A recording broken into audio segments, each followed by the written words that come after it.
They're coming to get you, Barbara.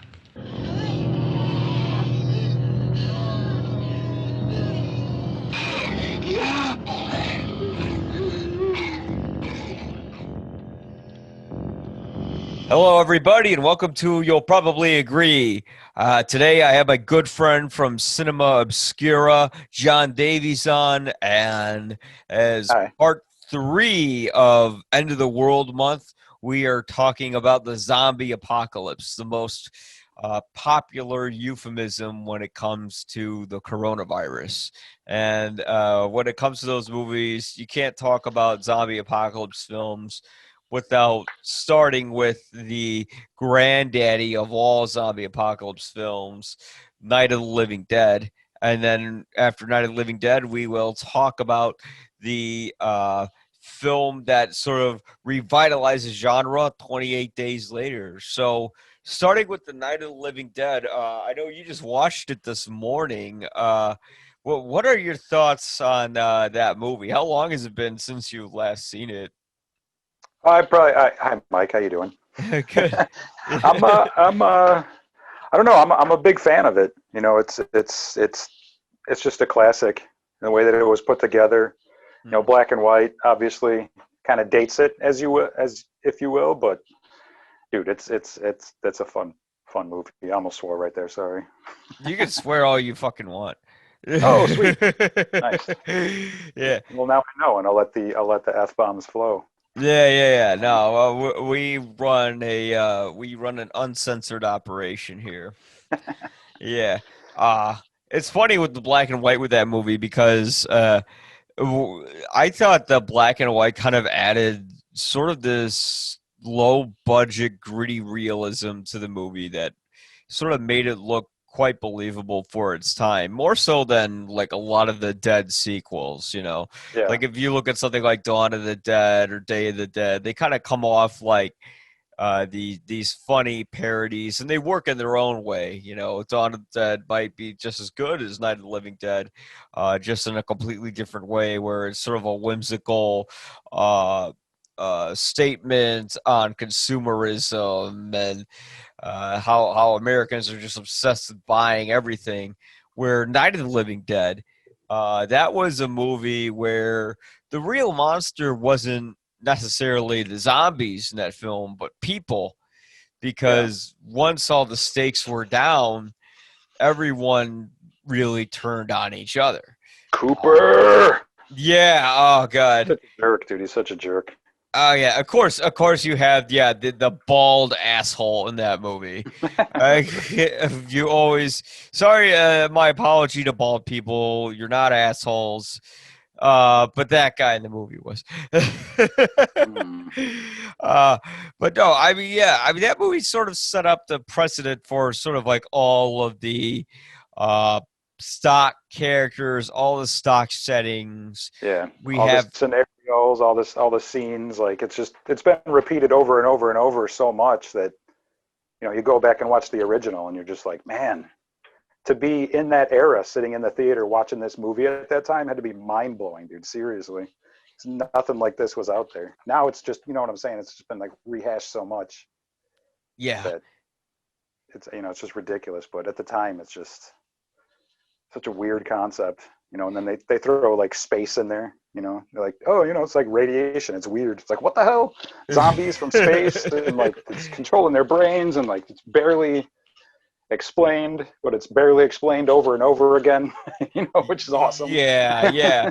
I guess like people did like expect for years that it was radiation that caused, as I mentioned in the movie. Then Romero said nobody really knows what caused it, Yeah. and when the film initially came out, you know, people would have strokes or heart attacks when they saw it. You know, Hmm. like it was sort of the same thing when The Exorcist came out. Like people, It's so weird. It's like the, I don't know. It's like the Orson Welles of his time. You know, just taking the audience by the throat and being like, "Here's this thing. You know, I'm gonna freak you out for a little while." yeah, and I'm the most shocking thing about that movie is it doesn't hold back, even by today's standards. Mhm. Nobody is safe. The movie, I mean, not only does it kill everyone in the cast, I'm sorry, spoilers, but the film came out in 1968, Yeah, that's so no spoilers. yeah. I mean, they kill the main character. They kill the helpless girl. They kill Cooper the asshole, or is that yeah, that's Cooper, right? The bald Yeah. guy. Yeah. Yeah, Uh, yeah. everybody ends up. The little girl dies. The sick little girl turns into a zombie, Yeah. eats her mother. No, stabs her mother to death, and then she gets shot. And then the way they killed the black guy in the end always made me think, like, it was sort of a euphemism in the end when uh, all of this sort of authoritarian uh, hillbillies, who are in love with their rifles, finally get to take over America Yeah. again. It felt like an alternate history, as if what if the South won the Civil War, Mhm. and when they shoot Ben at the end of the movie, it's like, did they really shoot him because he was a zombie, or did they shoot him because he was a black guy and Yeah. it was just an excuse to shoot him? The And dialogue tells you that they were just shooting, they were just cleaning up. They just thought he was a dead guy. But it's like yeah, if you're like peeking out the window or through the crack of the thing and you like see a dude pointing, like, say something, bro. Like, seriously, speak yeah, up. Don't get shot in the forehead.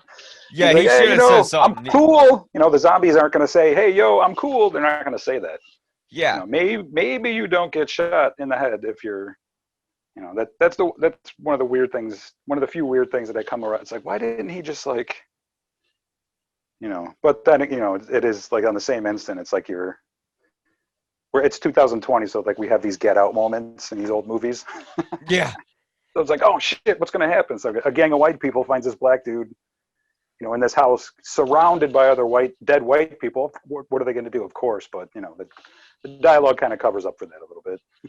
Yeah, I'm wondering if they couldn't directly allude to, or the Romero didn't want to directly allude to sort of the racism, because it really Yeah. did feel like the rise of the South in Yeah. a way. Really, really like light on the racism, but heavy, heavy on the sexism. This movie, holy smokes. Oh my God, yeah, I almost couldn't like stomach it. But this most recent time through, Cooper's like, he's like, what are we going to do? There's only three of us. Talking about the three men in a house full of eight people. It's like, there's only three of us. What are we going to do? It's like, come on, dude. There's eight people that can help. yeah. Oh, But the woman, you just stay there and be helpless. yeah. Yes, Like yeah, one of them's catatonic and she can't do anything. It's like, yeah, I get that, but yeah. Like, why don't you fight? Give her a fucking gun. yeah, Do totally. something. And I guess Romero actually expressed a little bit of regret in how he portrayed some of the characters. He Yeah. expressed some regret in how he portrayed Ben sort of like as this angry black guy. I mean, that was one of the first movies where the black man was sort of this heroic Mhm. figure, or someone who took charge of the entire situation. In that instance, the black guy would have been like, "Oh, what's we gonna do?" Sort of Yeah. thing. And he And wasn't really like angry in the beginning. He was just like no, scared and found the girl and was like, oh shit, we got to hide. Hold on a second. And yeah, that's one of those like get out moments for the crowd at the time. Is like, I keep calling it a get out moment because it's 2020 and that movie affected me in ways that no other movie before that did. But anyway, it's like, she just like runs into this black dude. It's out in the middle of nowhere. It's like, oh shit. If I was in the audience at that time, you yeah, got your racist background or whatever. You're just like, oh man, that's scary. But yeah, now it's just like, oh shit, it's just like a dude and he's also scared. And he's made angry through the movie because Cooper just keeps fucking him. yeah. You Oh know? God, yeah, yeah. I mean, Cooper. Ugh. Well, like if you just talk about the moment when Uh, he's left outside. They're trying to refill the van filled with gasoline, but Mhm. they put the torch down. I think Ben does, and then the younger guy with him, sort of the football looking guy, Yeah. he like an idiot. He pours the gasoline all over the fucking the torch. I'm just thinking, why are you putting the torch down there when you're pouring gas? Oh God. Yeah. Well, And I mean, it then was that first humans' first encounter with The Walking Dead ever. Yes. It was like, they made some missteps, but they did figure out that fire worked pretty quickly, which is nice. Yeah, but still, gasoline and fire, zombie or not zombie, I don't think you'd want to ever have a torch near. Would you go into a gas No, station and light a cigarette? dude, he shoots the pump to get the lock off. That is like the most Yeah. brilliant couple of seconds in cinematography I've ever seen. He's like, hold on a second. And he takes the rifle and he just shoots the lock off the gas pump. It's a gas pump. Yeah. It's like, that's going to explode, dude. What the fuck are you doing? Right? Like every other zombie movie since then, the gas pump explodes when somebody does some dumb shit like that because people are like, oh, you know what? You can't get away with that. Nope. And of course, yeah. When you talk about sort of the damsel in distress, there's that one girl and Tom, right? Yeah, he tries to rescue Judy from the car, and of course that's when the whole car goes up in flames. She's like, I can't, I'm stuck, help me. And then of course you have Barbara, who, as you said, is pretty much catatonic. She's just, I don't know what to do. I'm gonna sit here. I'm scared the whole time. I'm totally helpless. For like 20 seconds, she's like able to handle like holding wood up so the dude can nail. But it's like, hold on to that, hold on to that strength for a little bit longer and don't like go nuts. Yeah. I know you just saw your brother get killed by some weird dude, and there's crazy stuff happening. You lost your shoes and all, but come on. Yeah. Hey, she was given new shoes and she still didn't put them on. Yeah. Damn hippie. I think like one of the greatest things about this is like it sets up the dead as like still having memories and able to function immediately. Like the first guy that attacks him is like trying to open the car door, like as like a regular human. Yeah. And he's like using a rock to bash them. So they're not like mindless. They're just like, driven by hunger or whatever it is. Well, which sets up for like Land of the Dead and like the future of the series or whatnot. It's just like, that's just an amazing concept, that they can remember parts of their humanity, which other zombie tales, it's like, no, you're just a walking chunk of meat trying to get fed. But these things like can remember stuff, which is built on throughout the series, which is awesome. Yeah, they did do that. I think progressively they became more and more intelligent. It's like their brains, or lack thereof, who knows, was beginning to redevelop. And by Land of the Dead, that was sort of the whole concept, was that they were starting to evolve in a way. Yeah. And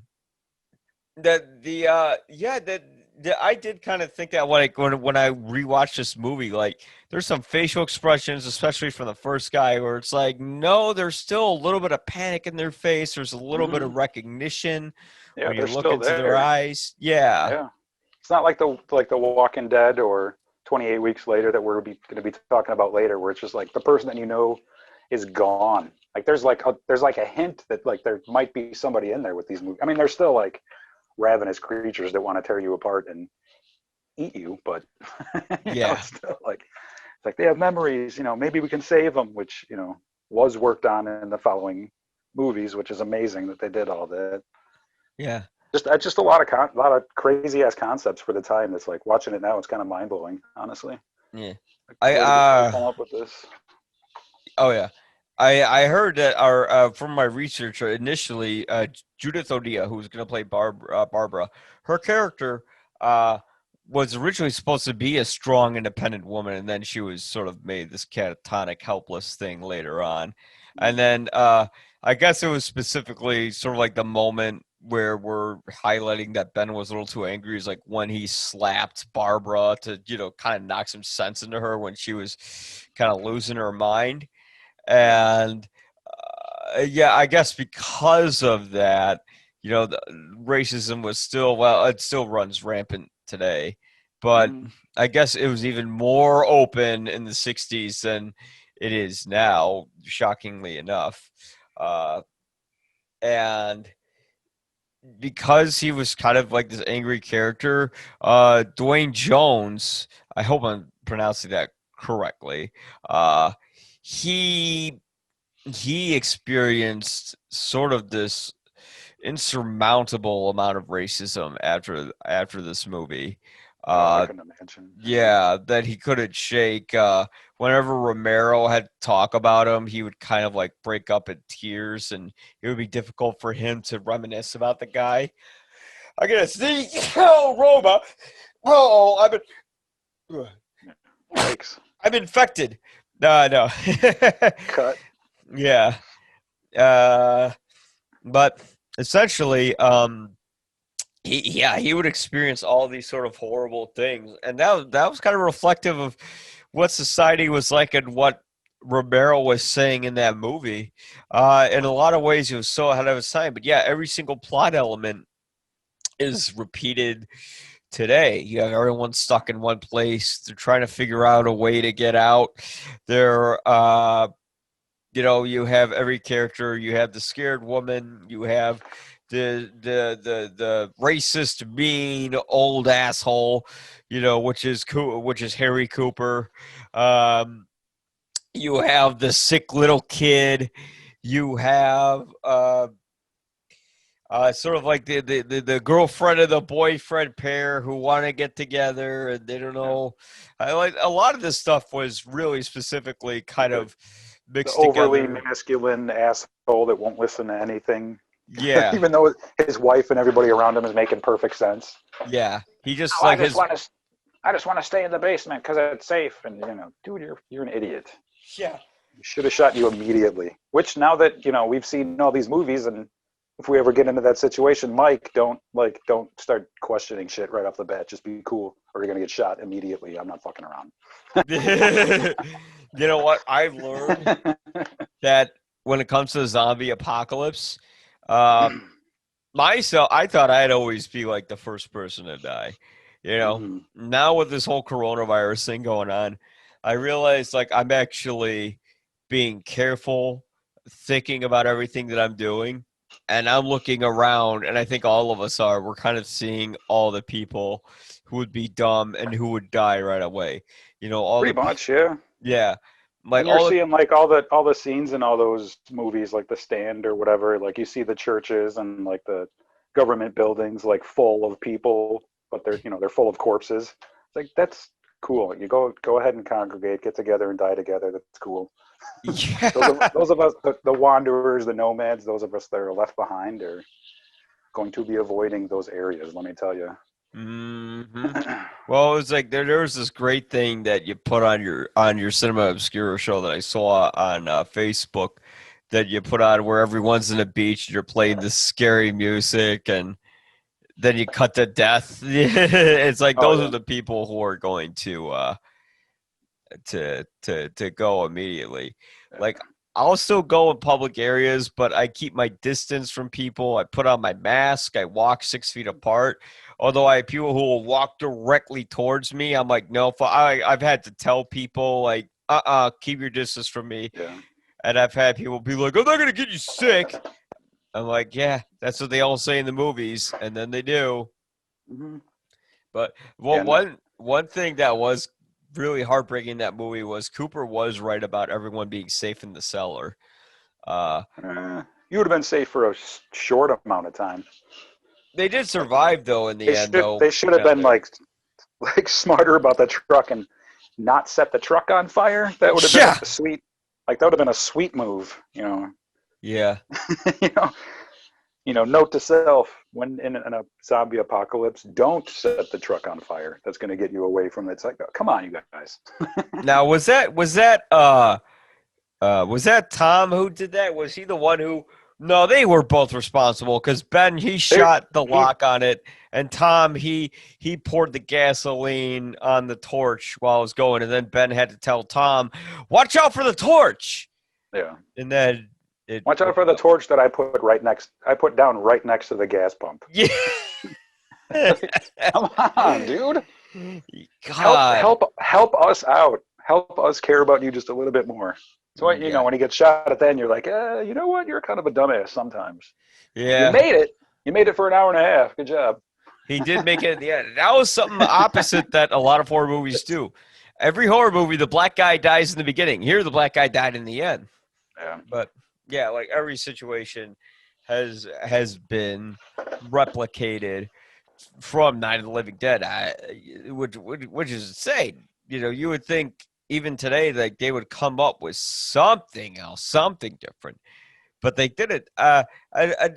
Despite that being like one of the most profitable independent movies that ever came out, Romero made barely any money off of it. Due to a botched deal he had with the distributor. So they basically made all the money, and he made out with nothing, which is kind of why he remained sort of this independent filmmaker throughout the rest of his career. Let's see if I read this correctly. The movie was made for $114,000 at the time, so that's equivalent to 847,400 in 2020. It Still grossed pretty good. it grossed 30 million. So that's 223.6 million in 2020. So that's 263 times its budget. Wow. He could have been set for life. He could have just made that one film and then do whatever he wanted. Could have gotten out of Pittsburgh. But I think he likes Pittsburgh.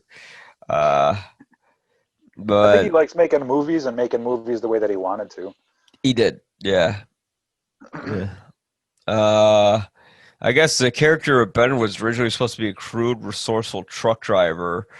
Uh, and there was no specification of his race, but uh, I guess the I don't know how to if you pronounce it Dwayne or Dwan. It's like Duane. Uh, I and would guess Dwayne. yeah, he was a self-serious academic who auditioned for the part, and Romero rewrote the performance for him. And of course, though this was a zombie movie, they never really used the word zombie in it. They called them No. ghouls, living Yeah. dead, stuff like that. I don't think there was a term for zombie. Did they have the idea for zombies before this film? Oh, I'm sure they did. Yeah. Hmm. Zombies exist. Yeah. Yeah. Well, they do today. They wear red hats. Oh, all right. uh, but yeah, yeah, it was an amazing movie. There's a lot of trivia, a lot of fascinating stuff with it. I mean, Tom Savini, if nobody knows who he is, he is the guy who does the makeup for like every horror film. He ended up doing the makeup on Dawn of the Dead and all that. He actually directed the sequel, or I should say, the remake to Night of the Living Dead, where he actually made Barbara a tough protagonist as she originally was supposed to be. Right. Um, yeah. I'd never seen the 1990 remake, but once I heard that Tom Savini did it, I'm like, oh, maybe it's actually pretty good. So, initially I wrote it off, but maybe I shouldn't have. Never judge anything before you see it. Uh, I don't know, but Night of the Living Dead, certainly a movie that is relevant today and now more than ever. Jesus Christ! I And it mean, holds up. It's such a fun ride still. yeah, it 30, is. 40 years later, 70 years, 90 years later, whatever it is. I mean, to think about how shocking that film must have been. That's a movie that came out like right before the MPAA was established. So you had all this horrible, grisly violence on screen, and like little kids could come in and see the film and not know what they were coming into. They could see a bunch of zombies fighting over somebody's guts Yeah. and eating other people, and all this stuff. And yeah, that it's still a pretty fucking gruesome movie today. Oh, it's great with the entrails and it's Oh yeah. pretty solid. It's absolute. In a lot of ways, that movie's still pretty like initially, I didn't think it was scary. When you see that first corpse of that guy in a graveyard, especially since it was filmed in black and white, and they just made everybody's faces a little more white. You can't even tell that there's makeup on them. It just kind of looks like a bunch of people making goofy faces, except for like some of the more uh sort of decomposed living corpses. You couldn't really, they just looked like a bunch of people with sloppy clothes on. Oh yeah, and Yeah. it was also like one of those movies that had some very early nudity in it. There's that one naked zombie walking around with like her ass and titties hanging out, and it's like imagine a little kid walking into that. Although I would argue that seeing people getting shot and ripped apart and stabbed is far worse than seeing some genitalia that we all have. But that's an entirely different sort of discussion. Hello!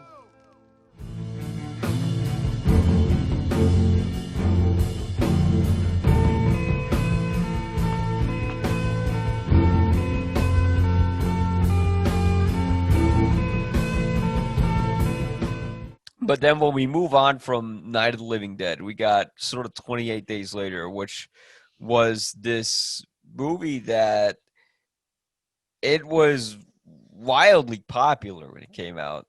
But I still think it was kind of those movies that people didn't appreciate how ahead of its time it was when released. Because this was a movie, I didn't realize it until I watched a lot of behind the scenes material after I finished the film last night.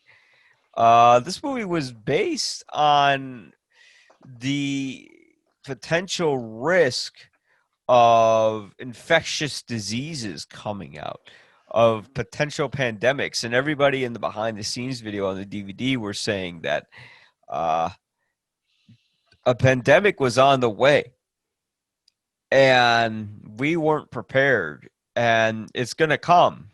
And now here it is. And the movie, originally that movie was based on stuff like mad cow disease, foot and mouth disease, all this other stuff. But COVID was the big one that they were really kind of, I guess, alluding to. And now that this happened, so much of that imagery from the film is shockingly accurate. You have that big scene where Jim Killian Murphy wakes up from the hospital Mhm. and the entire street is empty.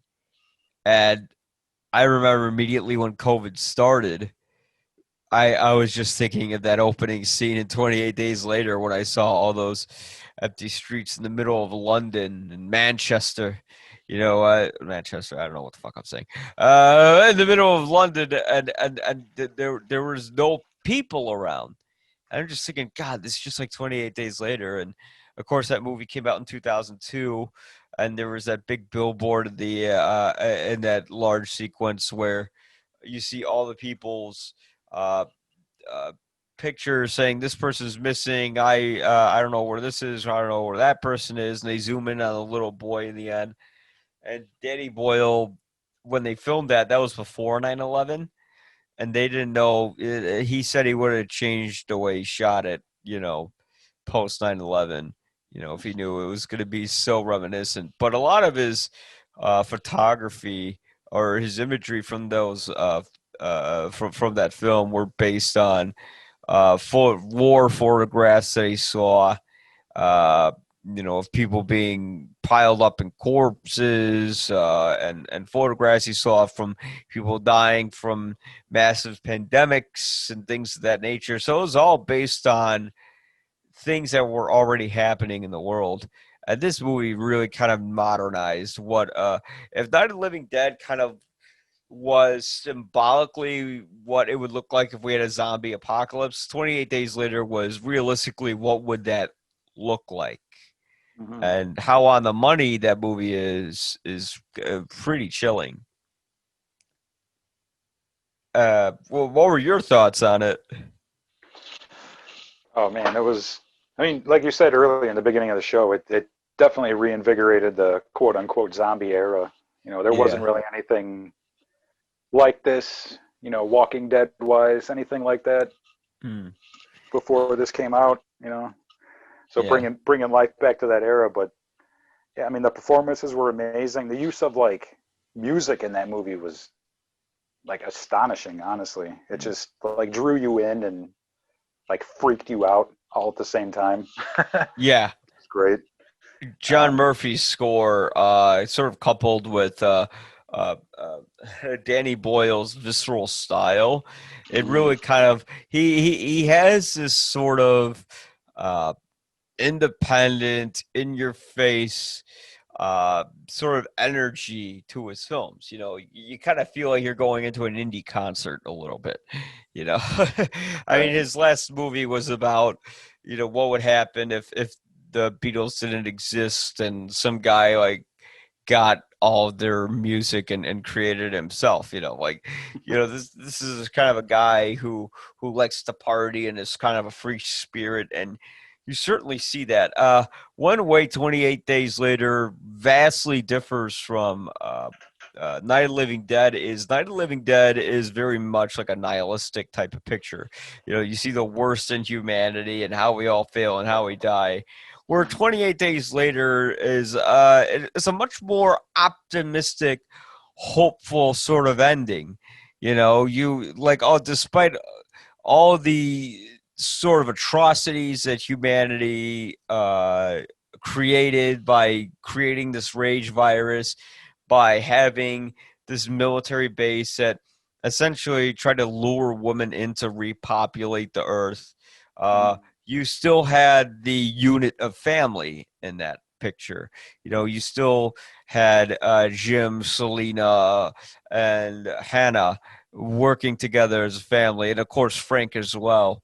And it was about how, as human race, will pull together despite being placed amongst the calamity of such horrible, advantageous times. And of course, the ending they changed like a million times, and they yeah. finally sort of fixated on the one where they get picked up by the jet. And despite all of the struggles that they went through, there's a little bit of glimmer of hope in the end. And that was sort of the thing. It was like that Living Dead with heart.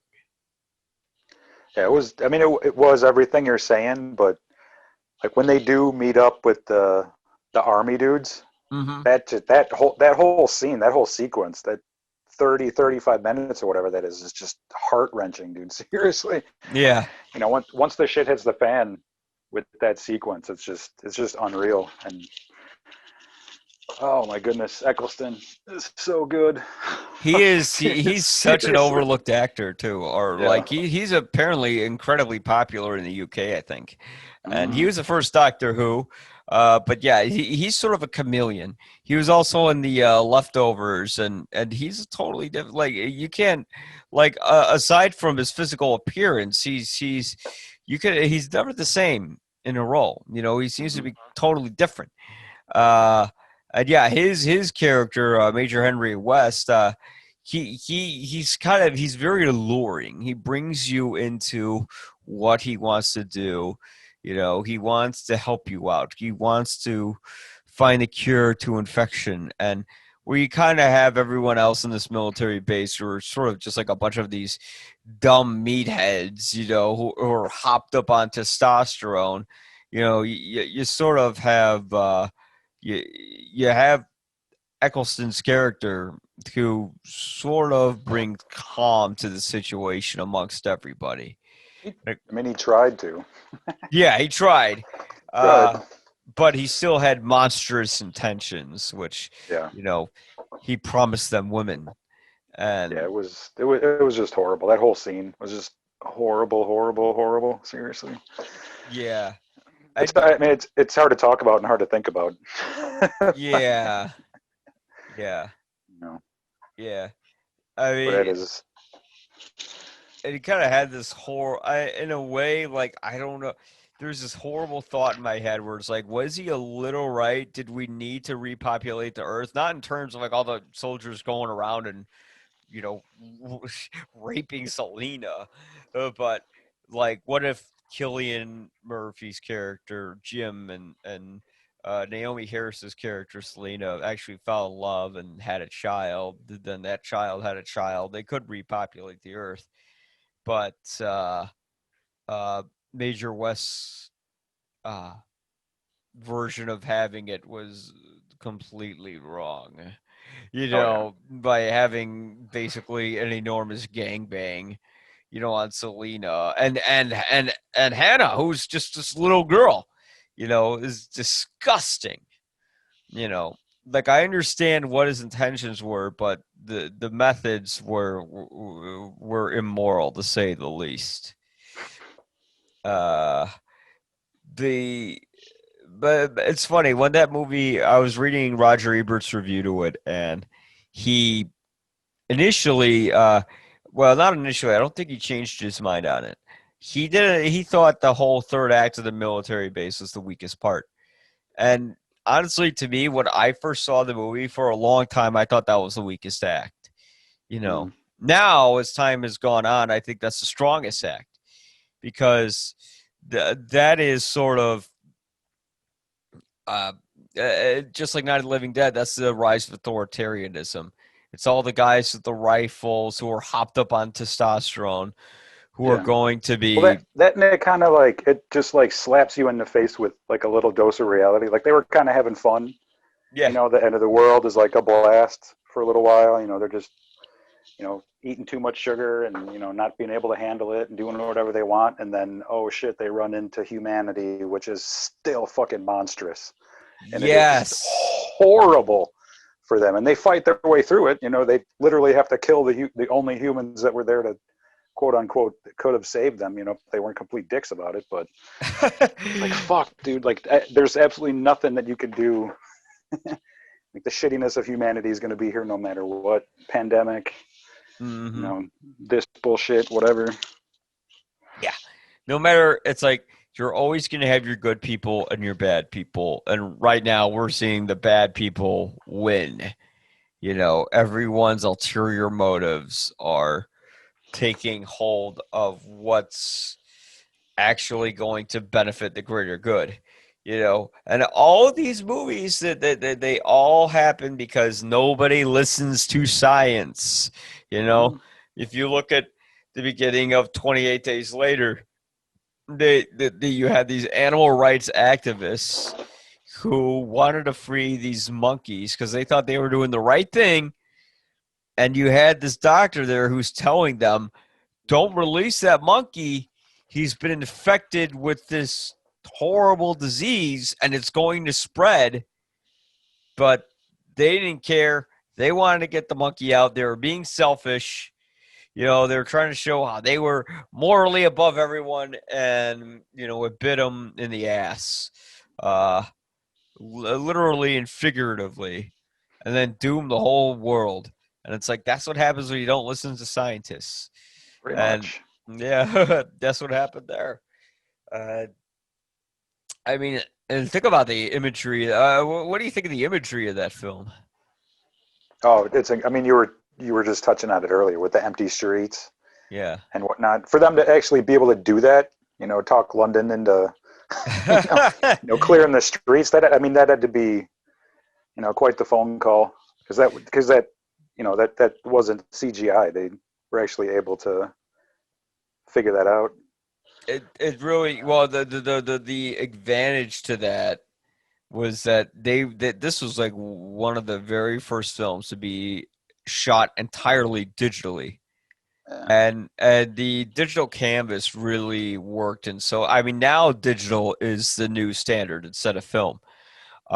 Which I'm sure Christopher Nolan loves. And with digital, they were able to place the camera in these places that you could never place film. They were able to roll with so many different angles that you couldn't with film because it was cost effective and it was easier to rig the camera because it wasn't so heavy. And you could just roll and roll and roll and roll. And this was a big deal back in those days. And the movie looked gritty. The image looked like shit, but that was kind of the idea. It's almost like you were looking at newsreel / documentary footage of a real life pandemic. And yeah, it brought a lot of realism to it with the graininess and just the disclarity. I don't know what the word is for it, but it was just like a weird feel to it. Those that opening sequence, especially when he's walking around by himself. Yeah. Yeah. Essentially, because they filmed digitally, they were able to close the streets off for about like 10 minutes, you know? Mhm. So they could quit. So they had to quickly grab the shot. They closed down for like 10 minutes. They had 10 cameras and they just fucking rolled, you know, and they got the scene. And that's how and that's how they were able to pull that off. You know, if they did that with film, they never would have been able to get that sequence down at all. Uh, No. but because they were able to do that, they were incredibly fortunate, and they grabbed what was which is quite a legendary scene. I mean, 17 years later, we're still remembering that sequence. Mhm. Uh, and yeah, and that was that. Of course, that's no easy task. Those are extremely busy streets. They had a lot of people who were going out to nightclubs at that time, and they kind of got like a lot of pissed off clubbers, you know, who wanted to go I out and mean, party. Uh, but then there were like a lot of people on the street who were actually kind of very happy to stop their cars and assist in the filming of that scene. Yeah, oh yeah, this is British filmmaker, yeah. Well, Beach of London, yeah, getting away Danny with shit. It's great. Danny Boyle's an Irishman, but it was Oh, filmed sorry. in England, so so it definitely had the British mentality to it. You know, I mean Ireland and England, they kind of had their own little conflicts that we, you know, but you know here, you know, they were municipally working together, and yeah, this was sort of the English version of Night of the Living Dead. Uh, I really thought Naomi Harris's character Selena was interesting. She was sort of like a mixture of Barbara and Ben from Night of the Living Dead, where Hmm. you have a female character who's black, but she's a strong black protagonist Hmm. who has a side of vulnerability to her, and she had the most fascinating character arc. You know, more so than Jim. I thought Jim took everything very well in the movie. You know, he wakes Yeah. up from this horrible zombie apocalypse. His parents are dead. You know, they swallowed these pills to off themselves. The entire streets are empty. You could die at any second. And he's just kind of being optimistic about the whole thing, like, oh well, you know, I guess I'll just adjust. Like, really? Okay. Meanwhile, Selena is kind of an emotional wreck. You know, she doesn't trust anybody. She'll kill you in less than a heartbeat. And there's a whole backstory to her that they established, but it wasn't in the movie. Hmm. It was between Danny Boyle and Naomi Harris, which is that Selena, her mother and father were infected, and in order to protect her brother from getting infected, she killed them. And then it turned out that her brother was infected anyway, so she had to kill him Oh as wow. well. Yeah, and that's kind of why she was shaping up into sort of this untrusting warrior. But as the movie progresses, we see that she actually has this beautiful um, sort of uh, uh, uh, optimistic, happy side to her, like this other person that once existed, that starts to resurface once she sort of sees how people can function as a unit, as a family again. Uh, but of course, a lot of that's challenged. You know, when Frank gets the drop of blood in his eye from the corpse that the crow is sort of digging out from, and then they're thrown into the military base. The little girl doesn't have her father anymore. She has to cope like everyone else has to fucking cope, and the entire, you know, and then it just reminds her again, like, of what happened with her family. Like, well, Yeah. now it's like someone else without a family, just like me. Well, Uh, and I think it's right there when she realizes that, you know, that she was the leader the whole time, but she's like, oh, okay, you know, we met Frank and Hannah, so I don't have to be the leader anymore. I can just like back off and, you know, just support, you know, which is cool. You know, in a zombie apocalypse situation, you don't want to be the leader, man. That's not awesome. You don't want no. that thrust on you, which it was in the beginning. Like she saved Jim in the beginning, you know. But once Frank leaves, it's like, oh shit, okay, let's turn it up a notch. Yeah. That's when it's like, oh, that's right, everything is fucked. And then, Jim has to sort of reassure her that it's not all fucked. There's still hope. And I think Jim's character arc was more or less that he sort of becomes the monster, in a way. Once they take him out to execute him, when he tries to evacuate the base, when he realizes what the ulterior motive is to these soldiers, uh, you know, he ends he escapes being executed, and I think all of the pain and frustration that he kind of bottled up within himself came forth sort of like this rage that these zombies felt.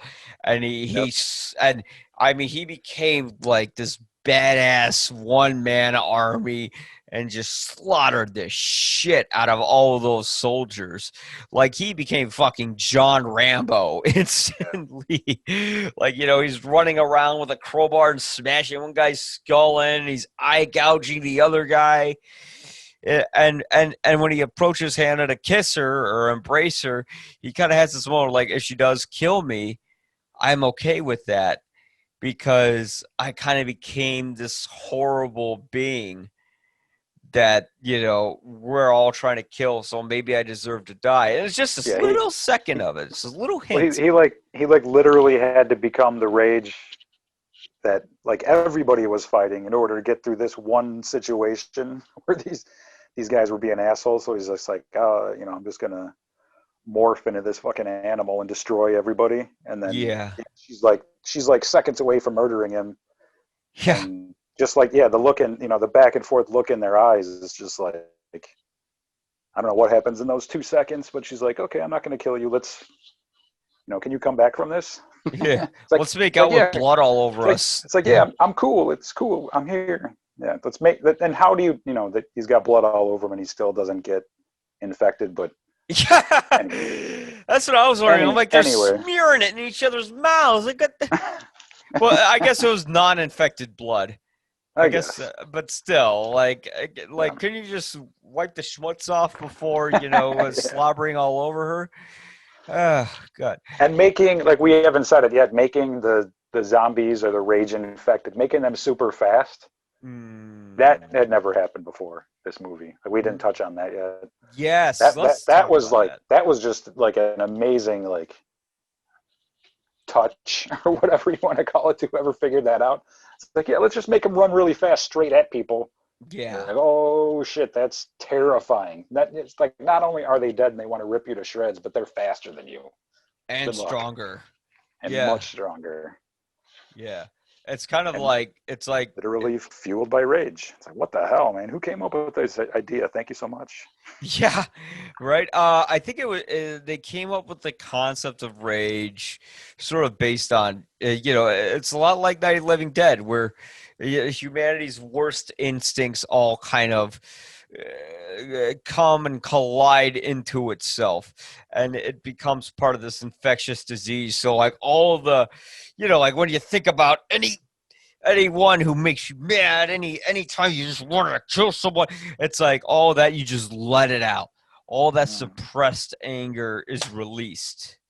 And it's like, imagine just the amount of strength someone has when they're that fucking angry, when they don't hold back.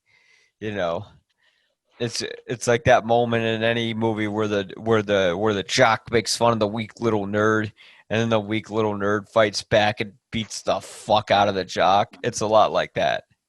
It snaps. Yeah. When Van Damme gets sand in his eyes, like, that's when shit's about to hit the fan. Yeah. And that, whatever your situation is throughout your movie, the Van Damme gets sand in your eyes, and then he whoops some ass. There's a great meme with that when it's like, it said, whenever you touch your face when you've been out without washing your hands, and they show him with the sand, and he's like, ah. But yeah, what do you think is scarier, the fast zombie or the slower zombie? Not fast ones, obviously. I'm not a runner. Yeah. I'm Yeah. not a runner at all. They'll get me. I mean, slow zombies like the Night of the Living Dead, The Walking Dead. Those guys, they're yeah. they're not scary at all, and they've established in Night of the Living Dead the very first instance of these things being in our whatever zeitgeist. Yeah. They're afraid of fire, Hmm. and that you can win if you have fire. So you're like good, but something that's like running straight at you and doesn't give a shit if you yourself are on fire. Yeah, I'm worried about that a little bit. Yeah. Yeah. And they just smash through fucking glass and anything. I mean, that's terrifying because you're not outrunning those guys. You're fucked if they come at Pretty you. much. You know, like the slow ones are stupid. You can goof around with them. Especially at Dawn of the Dead, they're having fun with these guys. You know, they're driving around in a car, I think, in one instance, and decapitating them. I don't know what it was, but they're just messing around with these things. You can't do that with these guys. These guys, they'll kill you. You know. They'll catch me super fast. I guarantee you. Oh yeah, and it's gonna be bad. Well, actually, it's not as bad as like the slow ones. They slowly eat your brain, so it's more painful. The fast ones, they just kind of beat the shit out of you until you're dead. And then rip you apart. Yes, yeah, and like I know in the sequel, one of them stuck with his Robert Carlyle stuck in a hospital with his wife where he gets infected, and then like beats her face in. Ouch. Yeah, yeah. The sequel, I don't know. I have my feelings about it. I don't think it's that great. They kind of took leftover line from, if you remember, there's that scene where Cillian Murphy is locked sort of in this underground cell or this room with this other guy, this one soldier who snapped, who kind of realizes that maybe the rest of the world is, maybe we're in quarantine and the rest of the world is okay, you know. um they use that line, that ambiguity, that maybe the rest of the world might be okay. And although really I think the film alludes to the whole world is infected, but they took that line and ran off with it, and it's like, yeah, they're in New York and nobody's infected and it's fine, but then it breaks out in New York and oh no. But but that was one great thing too. Like the isolation in Night of the Living Dead, they're just like in this little house. Here, you're in this country and you don't know. Like imagine if you didn't have the internet and we had coronavirus here and you didn't have television. We would probably run around the world thinking, oh, maybe we're safe here, we're safe there. And you'd get a bunch of stupid blokes going over to New Zealand and reinfecting that place. Yeah, that's what happens in 1920 when this happened, in 1820 when this happened, in 1720 when this happened, in 1620 when this happened, and every other century when this happened. That's the way it worked. Yeah. Right now, we just happen to be able to like see it on our little screens. Yeah. Yeah, and imagine if the internet crashes, that will be terrifying. Yeah. And I'm sure they're having people work overtime to keep that from occurring. Although I will say, with all this said, I don't think this is the end of the world. It's just a pandemic like we've had. Just a pandemic. I don't mean it like I'm blowing it off, but it's a pandemic like we've had before. We'll get through it, but it was mass incompetency that caused this, that elongated it, and places that listened to science are doing all right. Now, whether that pandemic resurges or gets worse, we'll see, right? Because 28 days later. We won't see because they're not listening to the CDC or the WHO, so we'll have, or the WHO, I'm sorry. So we'll never know. We are already disconnected, so that's just like, we're all dead. We're all screwed. We're all gonna die. That's it. Game over. That's the second half of life. That's something that we all know already, but it's like, God damn, you guys, they're fucking, once we are all dead, whether pandemic or not, are these billionaires literally just going to trade giant piles of money with each other? Like, what's the fucking end game with these people? That is what I would like to know. That's the only answer that I would like, or the only question that I would like answered right now. It's like, what exactly is your end game? It's like, y'all have billions and billions, like Bezos and, you know, douches like him. Yeah. Once we, the peons, those of us that have built that pile of money for you, once we're all gone, what are you going to do? What are you going to do? They'll slowly starve to death. They'll all die. They're all older. I don't know. We'll outlive them. You know, once we get hopefully a vaccine. I mean, I always think, what if there is never a vaccine? You know, nobody thinks of that. Maybe there, but then again, we'll see. We got to see how this virus develops. The whole idea of the title 28 days later. 28 days is sort of like when a disease has fully run its course through your system and what happens after that. So 28 days later, that was 28 days later was 4 months ago. Yeah. Like, we're 28 days, it's COVID-19 actually. So 28 days later was 9 months ago. Yeah. When did this pop up? October? So November is when this popped up. So yeah. So 28 days later is like 10 months ago. So people could have had a baby by now. Some people have had babies. People have had babies by now. Fucking narcissists. Hey, there's global warming and there's a global pandemic. Let's have a baby. That's a smart idea. It's alcohol. Yeah. This is alcohol, you said? Yeah. Yeah, that, and some people just really want to post pictures of their kids on Facebook. You know, that's another discussion, but fuck it. Who cares? The other world. I'll just say what I feel.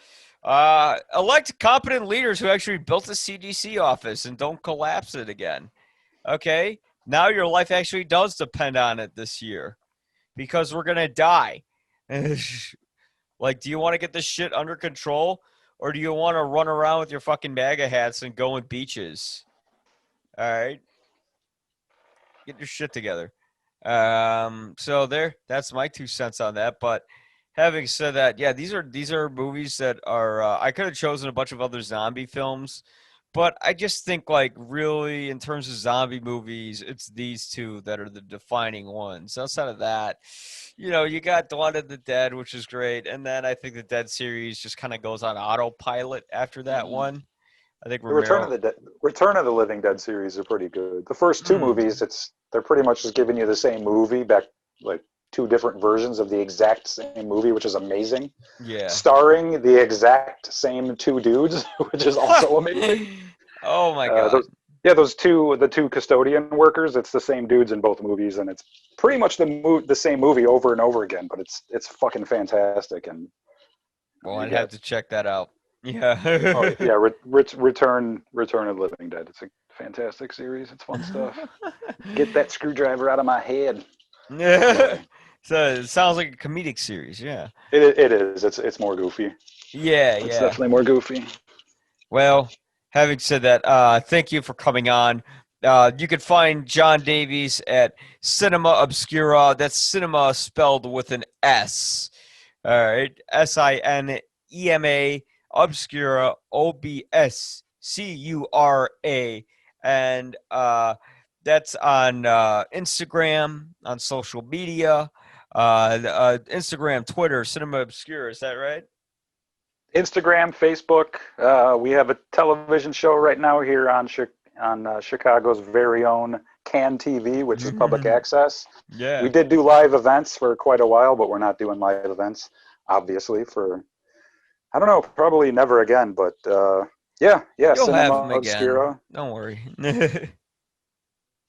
Thank you so much for having me on, Mike. I appreciate it. Yeah, no, thank you for coming on. Folks, we'll get through this. Either that or I turn into a zombie. All right. Good times. You can find me at You'll Probably Agree. That also, you'll probably agree, an acronym, YPA. So you can find us at ypareviews.com, and you can find YPA Reviews at Twitter and Instagram. Just type in YPA Reviews on Google. We'll pop right up. Hopefully, you'll probably agree. If you don't, please tell me in a very respectful way why you don't. All right. Thanks a lot. And hopefully, we'll see you before the end of the world. They're dead. And you're gonna be next.